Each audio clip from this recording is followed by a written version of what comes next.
When God Was a Woman by Merlin Stone. Chapter 2, Part 5. In the Lost World of Elam, published in 1973. Dr. Walter Hines, director of the Institute of Iranian Studies at the University of Gadian in Germany, also discusses the worship of the goddess in the Near and Middle East. The nation of Elam was just east of Sumer, and in early historic periods, the two cultures were in close contact. Dr. Hines writes that pride of place in this world was taken by a goddess, and this is typical of Elam.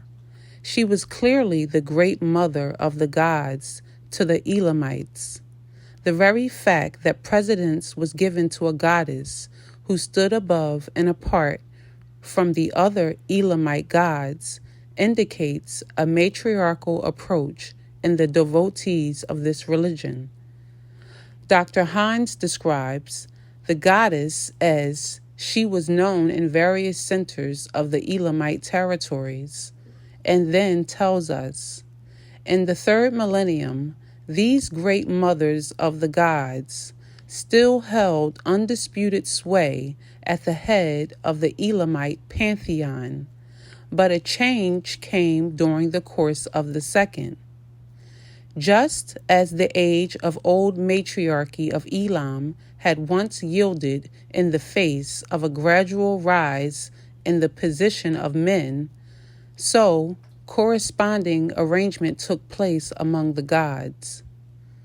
During the third millennium, Humban, the consort of the goddess, still occupied the third place, but from the middle of the second millennium, he stood at the head of the pantheon.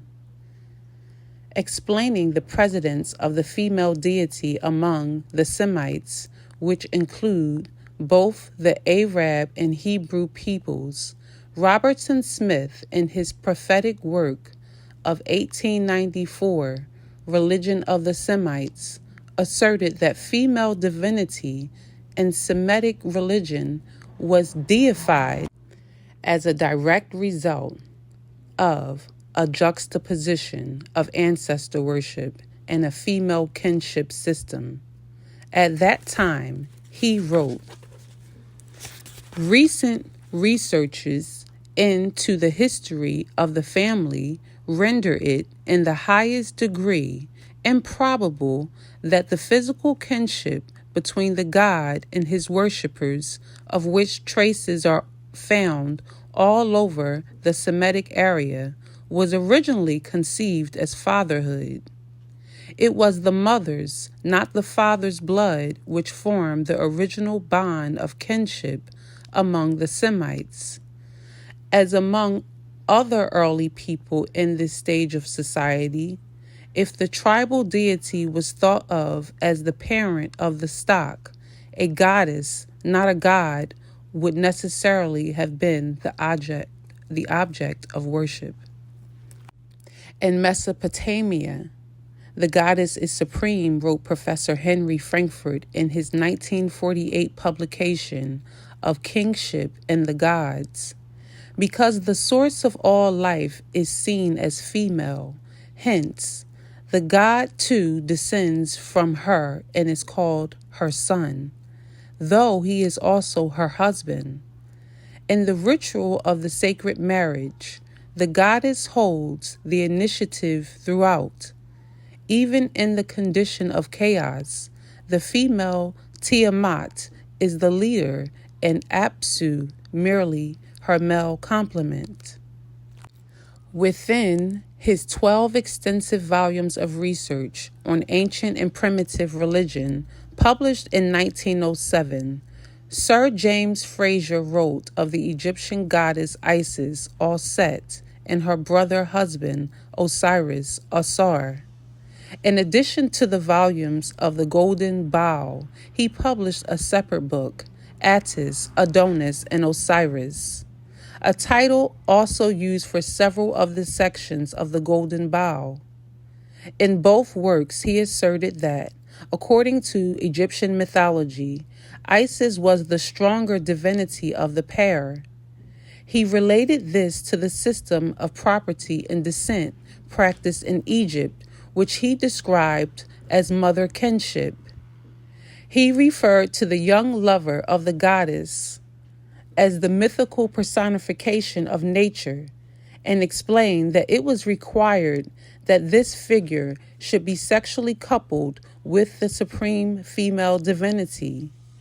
Of the lad's status and position within the religion, he commented, "In each case, Attis, Adonis, and Osiris, it appears that originally the goddess was a more powerful and important personage than the god."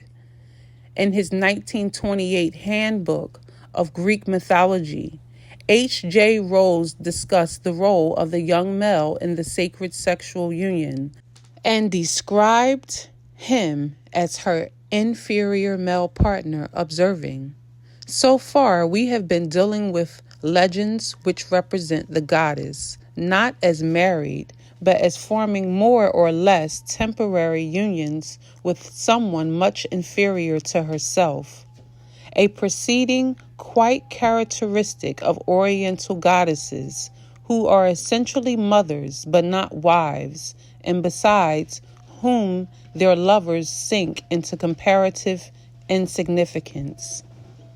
A description of the relationship between the goddess and her son-lover was included by Professor E.O. James in his 1960 publication, The Ancient Gods.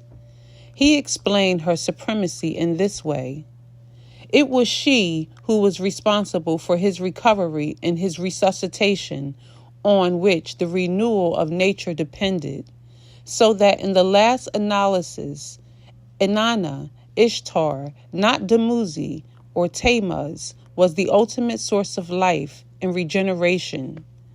Though the young god, as her agent, was instrumental in the process, with the establishment of husbandry and domestication, however, the function of the male in the process of generation became more apparent and vital, and the mother goddess was then assigned to a spouse to play his role as the begetter, even though, as in Mesopotamia, for example, he was her youthful son, lover, or her servant. From India to the Mediterranean, in fact, she reigned supreme, often appearing as the unmarried goddess. Arthur Evans, eminent Oxford scholar and noted archaeologist, who located, unearthed, and even partially reconstructed the royal complex at Knossos on the island of Crete, commented in 1936, "It is certain that, however much the male element had asserted itself in the domain of government, by the great days of the Minoan civilization, the religion still continued to reflect the older matriarchal stage of social development. Clearly, the goddess was supreme." Discussing Anatolia, which was closely related to the Minoan Crete through colonization and trade, Evans wrote, "Throughout a large part of Anatolia, again, we recognize the cult of the same great mother with her male satellite husband, lover, or child, as the case may be." Another Oxford scholar of the late 19th century, L.R. Farnell, wrote about the Crete as early as 1896. In his series of volumes, The Cults of the Greek States, he commented that we may then safely conclude from the evidence so far available that the earliest religion of civilized Crete was mainly devoted to a great goddess, while the male deity was always inevitable and goddess cult, was subordinate and kept in the background. Robertson Smith wrote of the position of the goddess in Arabia, who he had previously suggested was originally deified as the parent of the stock. He described the transition of power that then took place. In Arabian religion, a goddess and a god were paired, the goddess being supreme, the god her son, a lesser deity. Gradually, there was a change whereby the attributes of the goddess were presented to the god, thus lowering the position of the female below the male. Smith pointed out that the goddess was still known in later patriarchal religion and claimed that her worship was attached to cults which found their origins in the ages of mother kinship. He then discussed the time when the change in the law of kinship deprived the mother of her old preeminence in the family and transferred to the father the greater part of her authority and dignity. Women lost the right to choose their own partners at will. The wife became subject to her husband's lordship. At the same time, her children became, for all purposes, inheritance and all duties of blood, members of his and not her kin. So far as the religion kept pace with the new laws of social morality due to this development, the independent divine mother necessarily became the subordinate partner of a male deity. Or, if the supremacy of the goddess was too well established to be thus undermined, she might change her sex, as in southern Arabia, where Ishtar was transformed into the masculine Athtar. Summing up, he observed that upon the acceptance of male kinship, the woman was placed in a subordinate status, and the principal position in the religion was no longer held by the goddess, but by a god. Though Smith presented the change as taking place rather naturally, as I have already mentioned and will describe in greater detail later, the transition was actually accomplished by violent aggression, brutal massacres, and territorial conquests throughout the Near and Middle East.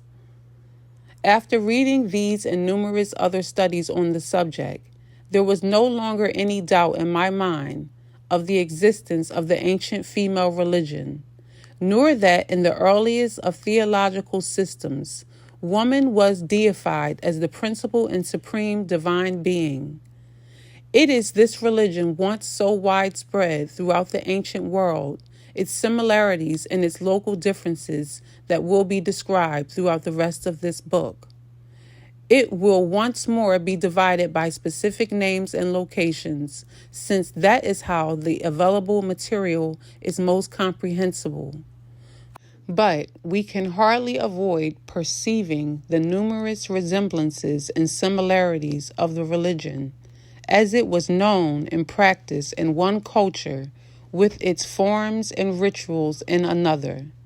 That this religion preceded the male religions by thousands of years was also quite evident. But this information, rather than satisfying my curiosity, simply aroused it further.